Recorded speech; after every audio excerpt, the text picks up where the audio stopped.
I, 25 female, am not that close to my dad anymore. I was until I was about 13, but that changed. He either only realised it now or started to care now that I'm living a more independent life and he's not as involved as he wants to be. I was 8 when I lost my mom and we were as close as ever, but I needed him more. Then, when I was 11, he remarried and he became a stepdad to a girl who was 10 at the time. Now this is where complete honesty comes in. I was jealous as heck that my dad was trying to bond with her and that he called her his daughter and us his girls right away. It made me feel less special. It made me feel like I didn't matter as much, because how could someone so new to him be equal to me after hardly any time? Every time he spent time with her, I felt sick. He still spent time with me, but after about 6 or 7 months of marriage, he started to spend more time with his stepdaughter. I hated it. I was both devastated and furious that she was getting my dad. I was 13 and my dad said he preferred hanging out with her over me because they had similar interests. He said he couldn't spend enough time with his stepdaughter and he was hoping I would hit the teen phase of not wanting my parents around me that much. He didn't tell me, but I heard him say it. His best friend was one of the people he did say it to, and he was like, "Dude, don't say that out loud." And my dad said most parents probably feel that way. He said it wasn't like he would ever tell me that to my face. Then he admitted he also resented me for not wanting his wife the way her daughter wanted him. He wanted us to be the perfect little family, and we looked like a step family where the step is always used, because I didn't really want his wife for stuff. I gave him his wish, and over the years he increased the time he spent with his stepdaughter. They could do stuff together up to 4 times a week. That was until she was 16 and wanted space. He was devastated by that, and that crushed me. So I decided that was all I needed to know and didn't try to get closer to him. He approached me with why after I moved in with my boyfriend and his dad helped us move stuff. My dad said he expected to be called, and then he asked me why I'd pulled away from him. So I told him everything from the jealousy to what I heard him say, and I told him I decided that I wouldn't keep close like I had when he felt that way. Dad was offended that I'd ever been jealous. He told me it was disgusting to want to deny his stepdaughter the chance at a dad. He also told me he should be allowed to have interests in common with someone other than me. I told him he was, but I was also a kid who lost my mom and clung to my sole living parent. He then accused me of manipulating him by saying all that, and I told him that he shouldn't have asked a question if he wasn't prepared for an honest answer. He told me I could screw right off with that attitude and told me to grow up. Am I the idiot? Not the idiot, but I think you should go ahead and do what he told you to do. If anyone, I don't care what their title is, told me to screw off with that attitude, I would. If I had a parent treat me like that, I would go no contact. He didn't really notice that you pulled away for more than 10 years. When he finally did notice, instead of apologizing for the pain a child had, he doubled down and insulted you. Your dad can pound sand. I would consider myself an orphan.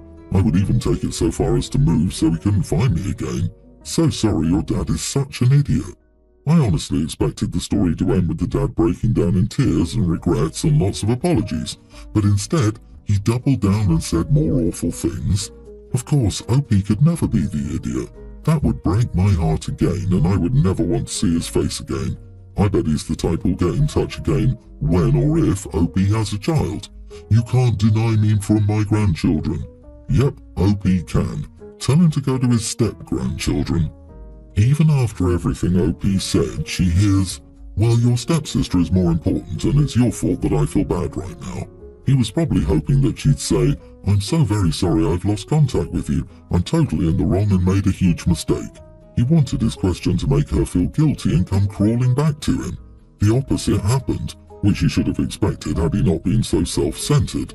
Even his best friend told him a decade ago that his attitude wasn't okay, and he still shocked Pikachu that it affected her. I'm sorry, I disagree. I would suggest not cutting him off forever. It might hurt you even more. Therapy can help you find the right words and tools. Regardless of that, you are loved and you are special. Your dad loves you and he didn't know what you needed, and he was also suffering a loss, which doesn't justify him, and you are still more than justified. I, 28 male, was raised in a rural area where kids grow up fast. When I was 5, I walked alone to the bus stop by the side of the road. By 9, I was already driving in the property. I now have a pre-tween son with my ex-girlfriend, 26, and we have shared custody. Granted, we now live in the city, and I know times are different, but I don't see anything wrong with letting him walk 2 blocks to get some candy at 7-Eleven or something. His mother disagrees with this, but in my mind, I'm free to make my parenting choices just as she is. I just asked my son not to mention anything so as not to start trouble. Important to say, I didn't ask him to lie to his mother, just to keep his short walks between us. Well, one of my ex's friends, who also lives in the neighbourhood, saw my son walking alone by the park. My ex called me to say I was putting our kid in danger and called me an idiot for making him keep this from her, because of course I told her it wasn't the first time, as a way to show he's responsible and has proved to be trustworthy with the small freedoms I give him. Am I the idiot here? You are the idiot. Just because it was safe when you were a child doesn't mean it's still safe. A rural area and an urban area are often very different in their levels of safety. Across the street, 2 doors down, maybe. But 2 blocks at his age, that's a no from me. And don't tell your mother is still lying. Lying by omission is still lying, so you're doubly idiot. You did ask your son to lie. It might not have been those exact words, but you told him to keep it a secret between you and him. And that's not cool, man. Why is your kid walking alone in the park? Why don't you want to spend time with him at the park? I mean, he's 7, not a tween or teenager.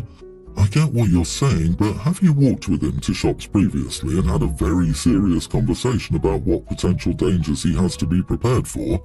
When and where you grew up is completely different to now. That poor boy can be snatched quicker than a kid taking candy on Halloween. You're an adult. Stop being lazy and walk your son to the store. In actuality, the reason we're more diligent with watching our kids these days is because of the old days when people didn't watch their kids, and they were disappearing off the streets in the front yard. Remember the kids with their picture on the milk carton? That was real. We were not safe when we were young, and things are the same. We just protect our kids better than we used to. Except OP, of course. I, 56 male, have 4 kids with my wife, 54 female. We have 3 daughters, Chloe, 32, Wendela, 30, and Emily, 24. We also have 1 son, Lucas, 26. My wife and I have, since the birth of each one of our kids, put in monthly payments in a college fund for them. The amount in the funds was enough to cover all 4 kids' college education. Our kids all choose different paths in life, whether it was their degree, place of education, or what type of school, they all went with something different.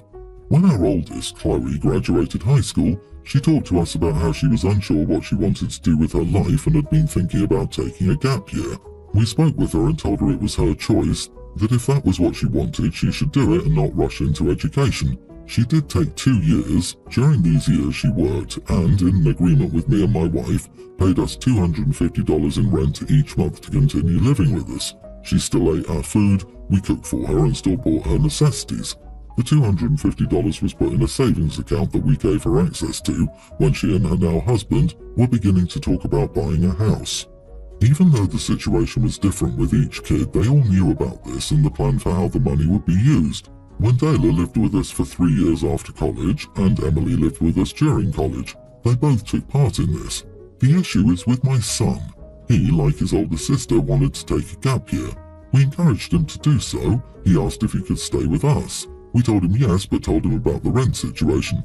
He was unhappy with this, saying he was our son and we should want him to live with us for as long as he needed to.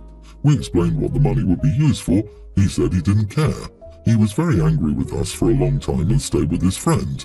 This all happened around 8 years ago. We have a good relationship now with him and his wife, who are expecting our first grandchild. He recently brought up how all his sisters got money to buy a house and showed me pics of a house that he and his wife had been looking at.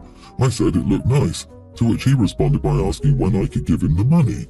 I told him that he made the choice when he was 18 and that he wouldn't receive any money.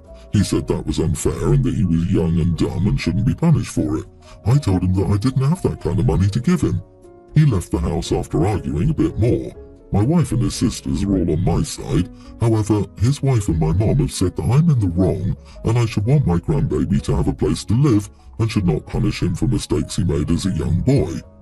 Am I the idiot for not giving him the money? Edit, when each kid got access to the rent money, it was in a savings account. However, before it was put in a fund, so the money grew. My son did go to college. I was at his graduation and he uses his degree today.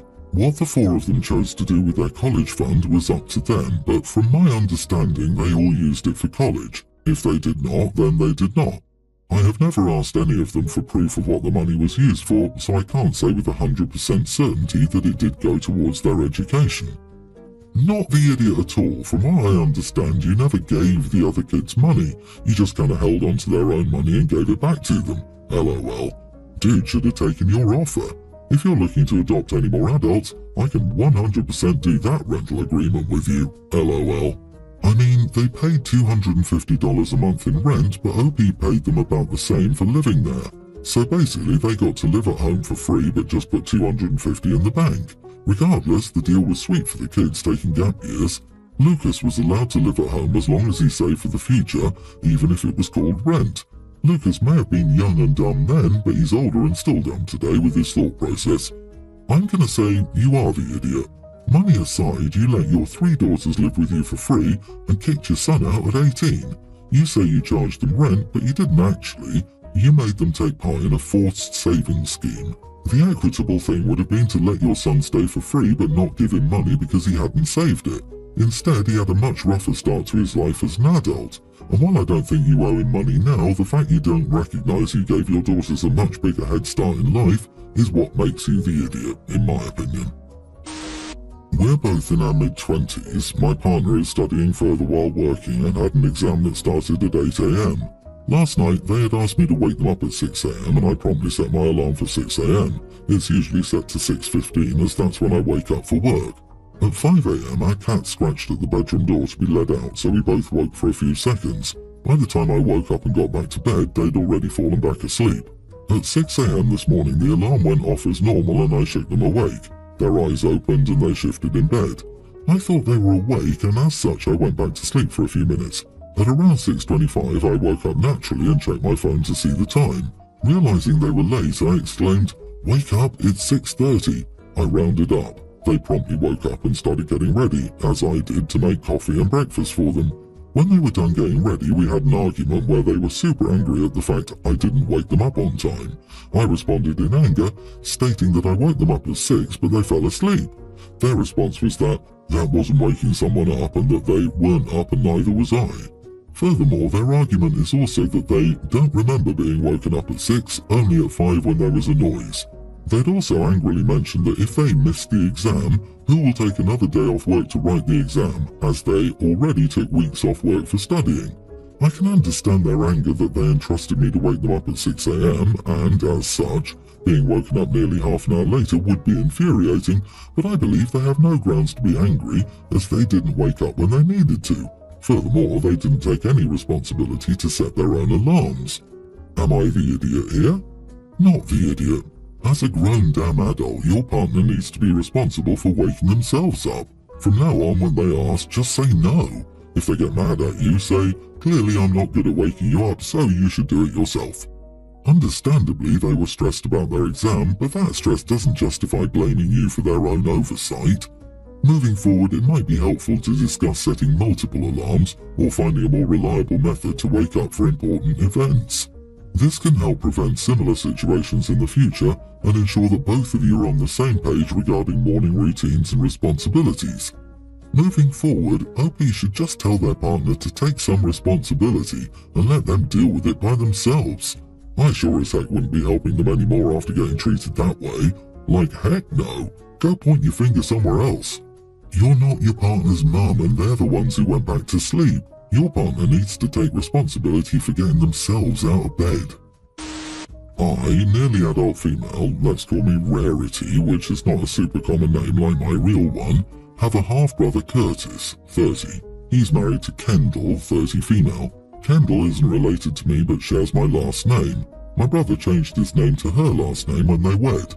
This wasn't weird as his last name was the one he'd been teased for when he was younger, and he and I are close, so it was still a family name that way too. Kendall is now in her 3rd trimester of pregnancy with a baby girl. They announced that they wanted to name the baby Rarity.